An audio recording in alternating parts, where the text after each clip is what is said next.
मैं चुप बैठा हूं, इसका मतलब ये समझिए,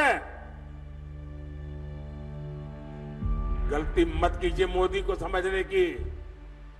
अगर मोदी जिस दिन मुंह खोलेगा तो हमारी 7 पीढ़ी के पाप निकाल करके रख दूंगा। पीएम मोदी ने लोकसभा में देश के पहले प्रधानमंत्री नेहरू जी को लेकर ऐसी कुछ बातें बताई जो अब तक पब्लिक डोमेन में नहीं थी। नेहरू जी ने कैसे देश के हितों से समझौता किया था, इस पर बात करें उससे पहले आप चैनल को सब्सक्राइब कर लें, बेल आइकन भी दबा दें। चलिए शुरू करते हैं। दोस्तों, सिंधु, झेलम और चिनाब भारत की नदियां हैं, लेकिन पहलगाम हमले के बाद तक इन नदियों का पानी पाकिस्तान को जाता था। क्यों? क्योंकि नेहरू जी पाकिस्तान के साथ सिंधु जल समझौता करके आ गए थे। मजे की बात यह है कि ये भारत की नदियां हैं, पाकिस्तान को पानी जाता है, लेकिन समझौता वर्ल्ड बैंक ने करवाया था। सिंधु नदी जो सदियों से भारत की पहचान हुआ करती थी, उसी से भारत जाना जाता था। लेकिन नेहरू जी और कांग्रेस ने सिंधु और झेलम जैसी नदियों पर विवाद के लिए पंचायत किसको दी? वर्ल्ड बैंक को दी। वर्ल्ड बैंक फैसला करे क्या कर रहा है? नदी हमारी, पानी हमारा।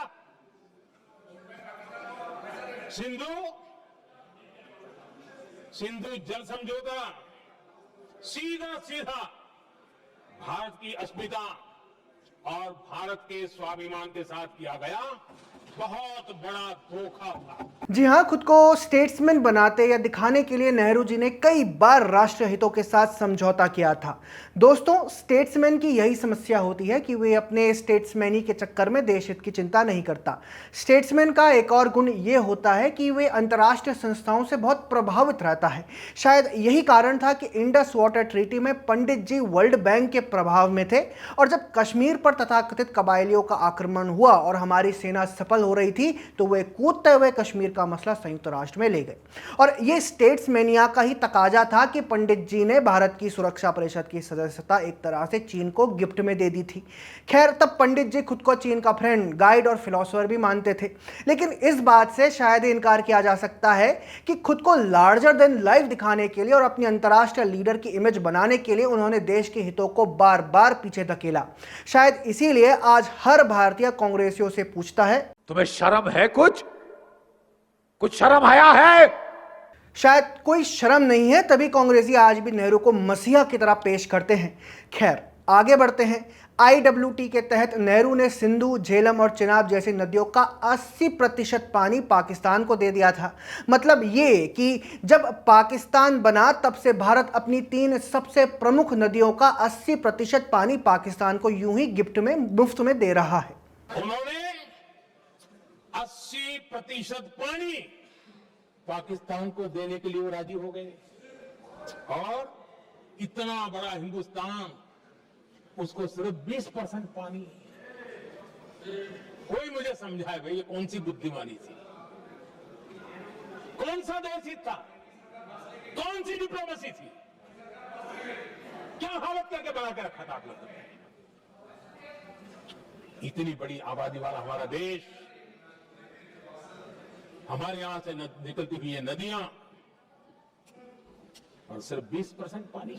जी हाँ दोस्तों, 80% पानी नेहरू जी ने उस देश को दे दिया जो हमारी जमीन लेकर बना था, हमारे संसाधन लेकर बना था, और बनने के साथ ही हमें खत्म करने के षड्यंत्र रच रहा था। पहले दिन से उसने भारत को दुश्मन करार दिया था। उस देश को नेहरू जी ने 80% पानी मुफ्त में दे दिया। अगर ये पानी पाकिस्तान को ना जाता तो क्या क्या हो सकता था। और ये पानी पर किसका हक था? हमारे देश के किसानों का, हमारे देश के नागरिकों का, हमारा पंजाब, हमारा जम्मू कश्मीर, देश के एक बहुत बड़े हिस्से को इन्होंने पानी के संकट में धकेल दिया, इस एक कारण से।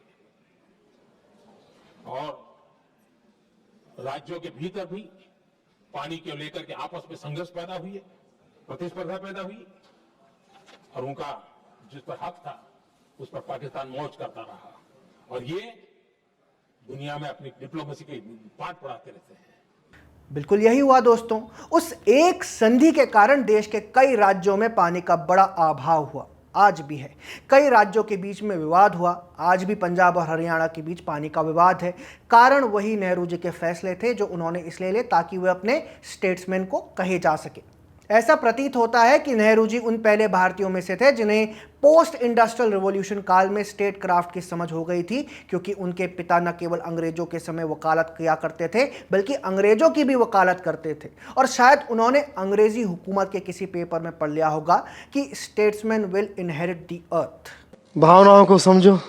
भावनाओं को समझो दोस्तों, क्योंकि नेहरू जी सिर्फ समझौते तक नहीं रुके बल्कि उन्होंने पाकिस्तान को करोड़ों रुपए भी दिए जिससे कि वो नहर बनाकर भारत का पानी अपने देश तक ले जा सके। इतना ही नहीं, नेहरू जी ने इसके उपरांत करोड़ों रुपए भी दिए ताकि पाकिस्तान नहर बना सके।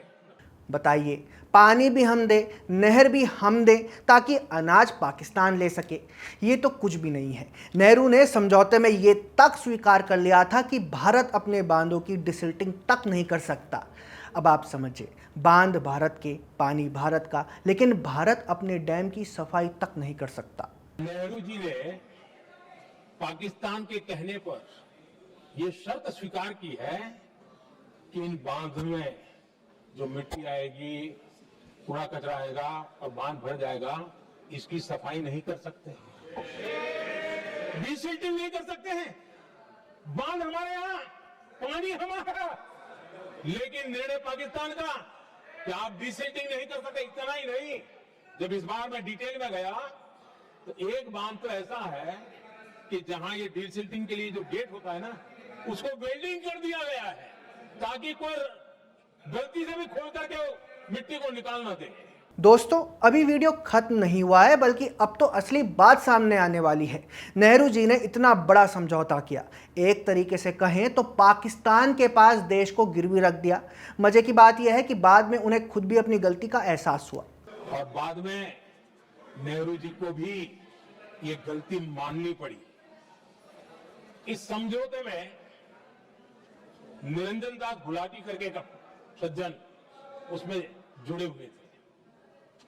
उन्होंने एक किताब लिखी है। उस किताब में उन्होंने लिखा है कि फरवरी 1961 में नेहरू ने उनसे कहा था, गुलाटी, मुझे उम्मीद थी कि यह समझौता अन्य समस्याओं के समाधान का रास्ता खोलेगा, लेकिन हम वही हैं जहां पहले थे।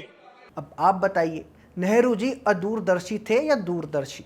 इसके बाद भी आज भी कांग्रेसी ये बात स्वीकार करने को तैयार नहीं है कि आज जो बड़ी समस्याएं देश के सामने खड़ी हैं उनकी जड़ केवल नेहरू ही हैं। इंडस वाटर ट्रीटी में जैसे देश के हितों को नेहरू ने दांव पर लगाया था, उसको लेकर आपको क्या कहना है कमेंट सेक्शन में हमें ज़रूर बताएं। अगर आपको हमारा कंटेंट पसंद आता है तो हमारे चैनल को सब्सक्राइब भी कर लें। जय हिंद।